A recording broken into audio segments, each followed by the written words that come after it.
क्यों? आज का जो हमारा दिमाग है ना, ये क्यों के बिना मानता नहीं। हाँ, क्यों क्यों ऐसा करें? कारण उसका बिल्कुल साफ है। आधुनिक विज्ञान ये कहता है कि आपका जो शरीर है और आपकी जो पृथ्वी है, इन दोनों के बीच में कोई बल काम करता है, पृथ्वी और शरीर के बीच में। इसको हम कहते हैं गुरुत्व आकर्षण बल, ग्रेविटेशनल फोर्स। अब ये कैसे काम करता है? पृथ्वी के बारे में आप जानते हैं, पृथ्वी का उत्तर, पृथ्वी का दक्षिण, ये दोनों सबसे ज्यादा तीव्र हैं गुरुत्व आकर्षण के लिए। पृथ्वी का उत्तर, पृथ्वी का दक्षिण एक चुंबक की तरह से काम करता है गुरुत्वाकर्षण के लिए। आपका जो शरीर है, इसका ये है उत्तर, सिर जो है ना, शरीर का उत्तर है और पांव दक्षिण है।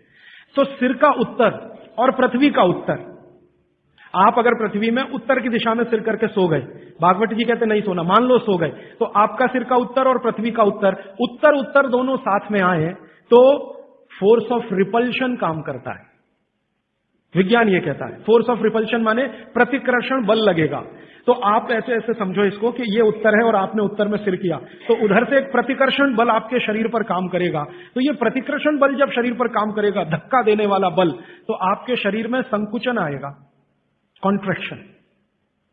और शरीर में अगर संकुचन आया तो ब्लड प्रेशर पूरी तरह से कंट्रोल के बाहर जाएगा, क्योंकि ब्लड को भी प्रेशर आएगा। क्योंकि शरीर को प्रेशर आया ना, तो शरीर में खून है, खून को भी प्रेशर आएगा, और अगर खून को प्रेशर है तो नींद आएगी ही नहीं। मन में हमेशा धड़पड़ चलती रहेगी, हृदय की गति हमेशा तीव्र रहेगी। तो उत्तर की दिशा पृथ्वी की है, जो नॉर्थ पोल कहलाती है। हमारे शरीर का उत्तर ये है सिर। अगर ये दोनों एक ही दिशा में हो, फोर्स ऑफ रिपल्शन काम करेगा, प्रतिकर्षण बल लगेगा, शरीर में संकुचन आएगा, नींद आएगी ही नहीं। अब इसका उल्टा कर लो, आपका सिर दक्षिण में कर दो, ठीक है, पृथ्वी का दक्षिण में आपका सिर कर दो, तो आपका सिर तो नॉर्थ हुआ और पृथ्वी का दक्षिण हुआ, साउथ हुआ। तो आपका नॉर्थ माने उत्तर और पृथ्वी का दक्षिण, ये दोनों एक दिशा में है, तो फोर्स ऑफ अट्रैक्शन काम करेगा, एक बल आपको खींचेगा। और अगर आपके शरीर पर खिंचाव पड़ेगा, मान लीजिए आप लेटे हैं और ये पृथ्वी का दक्षिण है और इधर आपका सिर है, तो आपको खींचेगा अगर कोई, तो शरीर थोड़ा सा बड़ा होगा। जैसे रबर खींचती है ना, इलास्टिसिटी, ऐसे ही शरीर में थोड़ा सा बढ़ाव आएगा। जैसे ही शरीर थोड़ा सा बढ़ा तो बॉडी में रिलैक्सेशन आ गया। आप अंगड़ाई लेते हैं ना, एकदम शरीर को तान देते हैं, फिर क्या लगता है? बहुत अच्छा लगता है, क्योंकि शरीर को ताना तो उसके बाद शरीर में थोड़ा बढ़ाव आया, आप बहुत रिलैक्स फील करेंगे। तो इसलिए भागवत जी ने कहा कि दक्षिण में सिर करेंगे तो शरीर पर फोर्स ऑफ अट्रैक्शन है, उत्तर में सिर करेंगे तो फोर्स ऑफ रिपल्शन है। फोर्स ऑफ रिपल्शन में शरीर पर दबाव पड़ता है, फोर्स ऑफ अट्रैक्शन में खिंचाव पड़ता है। खिंचाव और दबाव एक दूसरे के विपरीत हैं। दबाव से शरीर में संकुचन आएगा, तो खिंचाव से शरीर में थोड़ा सा फैलाव आएगा। तो फैलाव है तो आप सुखी नींद लेंगे, और उस पर दबाव है तो नींद नहीं है। इसलिए उन्होंने बहुत बेहतरीन विश्लेषण दिया है। यह विश्लेषण मैं मानता हूं जिंदगी के सारे मानसिक रोगों को खत्म करने का अकेला है सूत्र। नींद अच्छी अगर ले रहे हैं आप, तो समझ लीजिए दुनिया में बहुत सारी चीजें आपके शरीर से बाहर। भोजन अच्छा है, नींद अच्छी है, और क्या चाहिए? तो आप नींद अच्छी लें, ब्रेन हमेशा आपका फोर्स ऑफ अट्रैक्शन पे रहे, इसके लिए दक्षिण में सिर करके सोना बहुत अच्छा, और नहीं तो पूर्व में करना। अब पूर्व क्या है? पूर्व के बारे में पृथ्वी पर रिसर्च करने वाले सब वैज्ञानिकों का कहना है कि पूर्व न्यूट्रल है।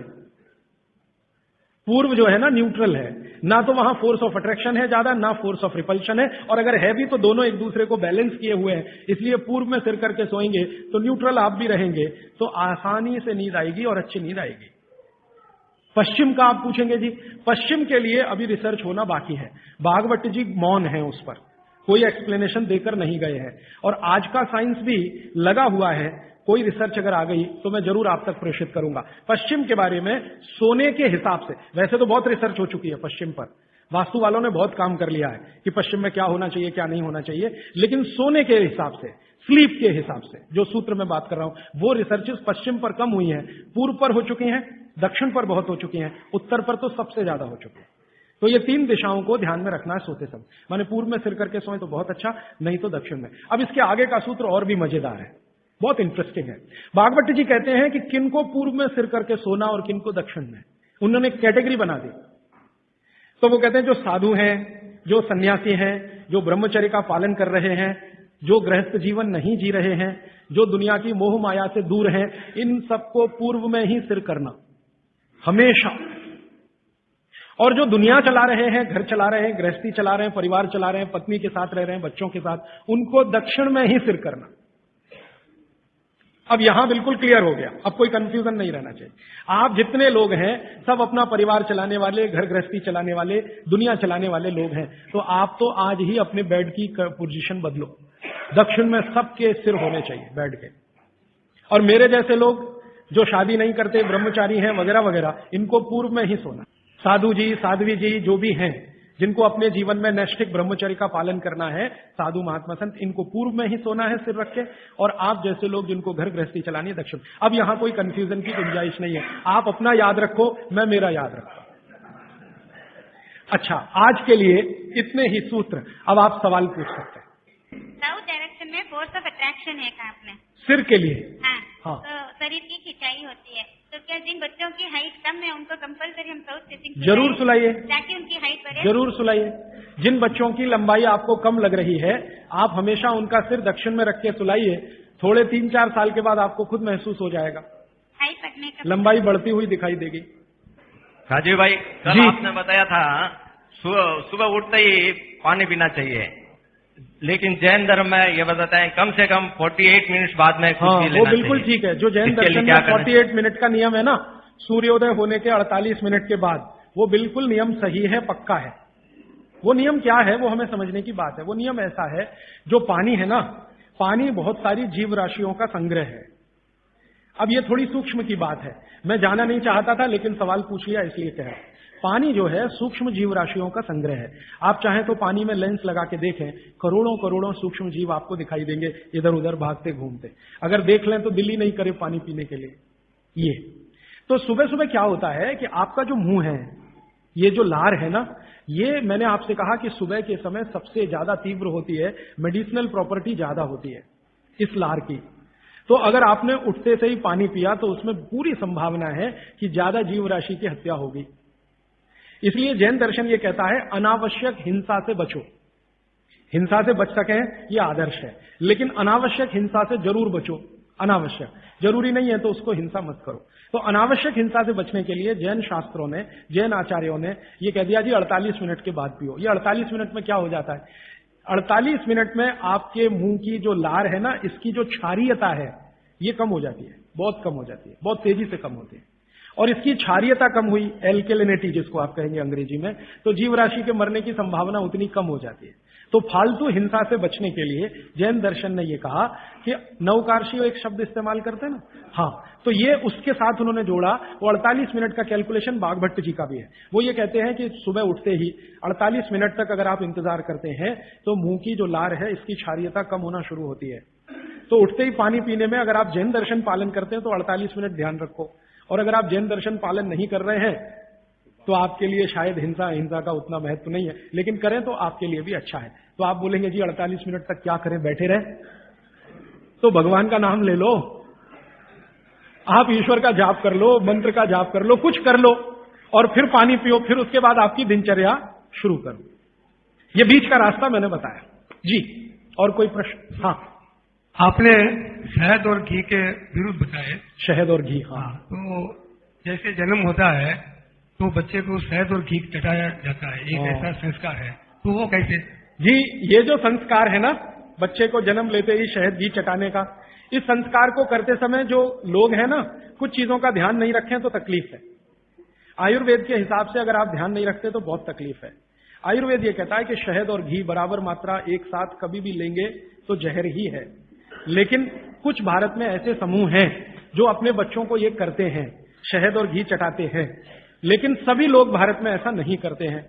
बहुत सारे लोग नहीं भी चटाते, लेकिन जो चटाते हैं उनको मैंने पूछा, ऐसे कुछ समूह हैं भारत में जो चटाते हैं, उनको मैंने पूछा तो वो मुझे एक इंटेलिजेंट उत्तर देते हैं, और वो बागभट्ट जी का भी सही है। वो ये कहते हैं कि जी हमने शहद और घी साथ में चटाया तब जब उसमें गाय का मूत्र थोड़ा मिलाया था या गाय के गोबर का रस डाला था।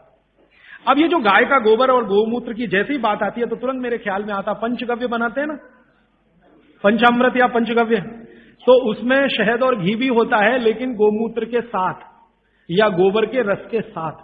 फिर हम लोगों ने थोड़ा काम किया कि ये गोमूत्र अगर मिला दिया शहद और घी में तो क्या इसकी विषकारकता कम हो गई।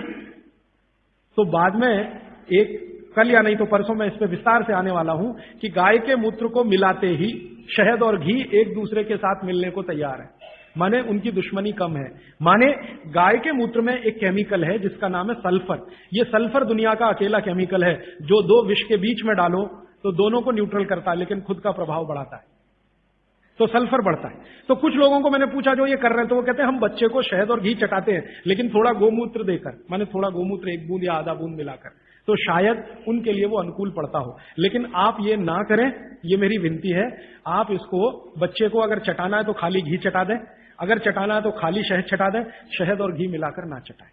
एक ही कंडीशन है कि जब बच्चे को कोई ऐसा गंभीर रोग ना हो, अगर मान लो कोई बहुत गंभीर रोग है जिसमें विष ही देना है, मान लीजिए कई रोग ऐसे हैं जिसमें विष दवा का काम करता है, ऐसे कई रोग हैं जिसमें विष दवा का काम करता है, उस कंडीशन में जरूर बच्चे को दिया जा सकता है। जैसे एक बहुत खराब रोग होता है, कई बच्चों को होता है, जन्म लेते ही उनके शरीर का जो त्वचा है ना उनका रंग बदलना शुरू होता है। कई बच्चों को मैंने देखा एकदम तांबई कलर के हो जाते हैं, ये जो कॉपर होता है ना, कॉपर, ताम्र, उसी रंग के बच्चे की स्किन होना शुरू हो जाती है। उस बच्चे को जरूर शहद और घी ही चटाना पड़ेगा, नहीं तो ठीक नहीं होगा, उसके लिए वो काम आएगा। तो अलग अलग परिस्थितियों में, लेकिन सामान्य बच्चे के लिए ये ठीक नहीं है, उपयोगी नहीं। जी श्रीमान जी, आयुर्वेदिक दवाओं के साथ जो डॉक्टर की दवाएं भी चल रही है तो उसको ले सकते हैं? बिल्कुल मत लीजिए। दवा जो है ना आप भरोसे से आयुर्वेद की लीजिए तो उससे ही आपको बहुत बड़े परिणाम मिल जाएंगे। एलोपैथी की दवाएं साथ में खाएंगे तो कोई अच्छे परिणाम तो नहीं, बुरे परिणाम जरूर आ जाएंगे। अर्जुन की छाल का जो पाउडर आप इसके साथ लेना कह रहे हैं, जब हम लेते हैं तो उसको पथरी के जैसे जमने की शंका रहती है या डाउट रहता है? अर्जुन की छाल से पथरी होने की शंका ना के बराबर है। पथरी होने की शंका एक ही चीज में है कि अगर आप चूना ज्यादा खाएं तो। अर्जुन की छाल से आज तक मैंने नहीं सुना किसी को पथरी हुई है, क्योंकि अर्जुन की छाल में जो कैल्शियम है वो बहुत ही कम है और जो है वो बहुत आसानी से घुलनशील है, वो आसानी से डाइजेस्ट होता है। पथरी होने की संभावना तभी है जब आप ज्यादा चूना खाएं। जी, पेशाब करने के पश्चात पानी पीना ठीक है या पहले पानी पीना? कल तक इंतजार कर लीजिए इस नियम के लिए, ये कल आने ही वाला है। आप पूछिए जी। क्या जी? काढ़ा शाम को भी पी सकते हैं लेकिन सुबह सबसे अच्छा। शाम को चाहे तो पी सकते हैं लेकिन सुबह सबसे अच्छा। शाम को पिएंगे तो नुकसान तो कुछ नहीं है लेकिन फायदा भी बहुत नहीं आएगा। फायदा सबसे ज्यादा काढ़े का लेना है तो सुबह का ही। जी जी जी, इनको चाय पीने की आदत है सुबह उठते ही, बहुत लोगों को होगी। इसका नुकसान बताएं। देखिए, मैं एक ही मिनट में आपको बताना चाहता हूं कि चाय जो आप बनाते हैं उसमें चाय से ज्यादा नुकसान है चीनी। ये जो शुगर है ना, चीनी, इसका चाय के साथ कोई मेल नहीं है।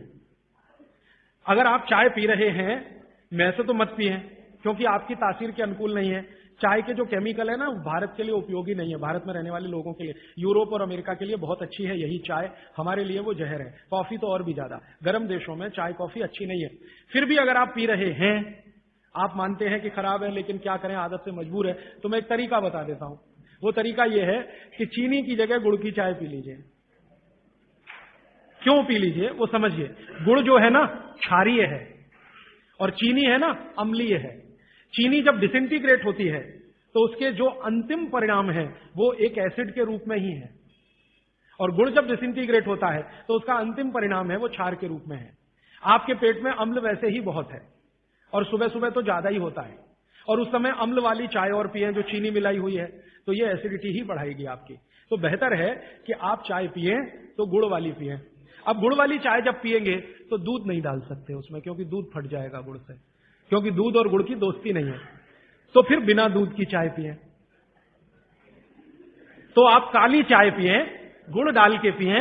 और मेरी छोटी सी एक बात अगर मान लें कि अगर काली चाय गुड़ डालकर आप पी रहे हैं तो थोड़ा सा नींबू का रस डालें तो न्यूट्रलाइज होगी ये। नींबू का रस एसिडिक है, गुड़ जो है ना क्षारीय है, तो गुड़ मिलाई हुई चाय को अगर न्यूट्रल करना है तो थोड़ा नींबू डालकर नींबू की चाय पिए। ठीक है, ऐसा कर। लेकिन इसको पीने से पहले पानी जरूर पिए, वो नियम ना भूलें। जी, हाँ, इसलिए मैंने बोला कि गुड़ में जो है ना क्षार है और नींबू जो है एसिडिक है, तो क्षार अम्ल मिले तो न्यूट्रल होगा, तो न्यूट्रल चाय हो जाएगी जब आप पिएंगे। मैं नहीं चाहता कि क्षारीय तत्व भी ज्यादा जाए आपके पेट में, क्योंकि क्षार भी नुकसान करता है। तो गुड़ डाल दिया तो क्षारपन आया चाय में, तो थोड़ा 2-3 बूंद नींबू के रस की डालिए तो फिर न्यूट्रल हो जाएगा, वो आप पिए, तो जीवन भर आप बिना किसी दुख और तकलीफ के पी सकेंगे उसको। और अगर आपको बन पाए तो हरे पत्ते की चाय ही पिए। ये जो चाय आती है ना बाजार में टी डस्ट, ये आप में से किसी के लिए भी अच्छी नहीं है। आपको अगर हरे पत्ते वाली चाय मिल रही है तो वो कम से कम इतना जरूर फायदा है कि वो एंटीऑक्सीडेंटल प्रॉपर्टी वाली है, क्योंकि हरे पत्ते को सीधे निकालकर सुखाकर आप बना रहे हैं, तो वो इससे बेहतर है जो चूरे वाली चाय आप पी रहे हैं, थोड़ी बेहतर है जी। कई देशों में हमने देखा है कि भोजन लेते समय वज्रासन में बैठ के भोजन लेते हैं, तो ईस्टर्न कंट्रीज में करते हैं, इंडोनेशिया में, मलेशिया में, थोड़ा सा मंगोलिया में जाएं तो वहां भी करते हैं। वज्रासन में बैठकर वो लोग भोजन कर सकते हैं, आपके लिए उतना अनुकूल नहीं है, क्योंकि आपको भोजन के बाद वज्रासन करना अनुकूल है। भोजन करते समय आपके लिए सुखासन या उकड़ू बैठकर आसन वही अनुकूल है। अब ये क्यों है, एक दिन रुक जाइए, परसों मैं एक्सप्लेन करने ही वाला हूं। और मैंने ये भी नोटिस किया है कि यहाँ के लोग भोजन लेने के बाद शहद लेना वाजिब समझते हैं, इसलिए क्योंकि डाइजेशन में हेल्प करता है। लीजिए ना, मैंने मना नहीं किया, लेकिन जैन दर्शन का पालन अगर आप कर रहे हैं तो मत लीजिए, और अगर आप जैन दर्शन में पालन नहीं कर रहे हैं अपने जीवन को, तो आप शहद लेने के लिए स्वतंत्र हैं। जैन दर्शन में है तो मैं स्ट्रिक्टली बोलूंगा ना करें, क्योंकि उसमें हिंसा और अहिंसा की बात आएगी। शहद जो है ना जीव राशियों का समूह है, और बड़ी मक्खी के शहद में ज्यादा जीव राशियां। पानी कितना लेना चाहिए ये सबके लिए अलग अलग है, तो इसका सूत्र बता देता हूं। हर व्यक्ति को कितना पानी पीना चाहिए, आप अपना वजन करिए। वजन अगर 60 किलो वजन है तो 10 से भाग दीजिए इसमें, तो 6 आएगा, और 2 घटा दीजिए, तो आप 24 घंटे में 4 लीटर पानी पी सकते हैं। अगर 70 किलो वजन है तो 10 से भाग दीजिए, 7 आएगा, 2 घटा दीजिए, तो 5 लीटर पूरे 24 घंटे में पानी पी सकते हैं। किसी का वजन 40 किलो है, 10 से भाग दीजिए, 4 आएगा, 2 घटा दीजिए, 2 लीटर पानी पूरे दिन में पी सकते हैं। हर व्यक्ति अपने वजन के हिसाब से पानी तय कर ले, जितना वजन 10 का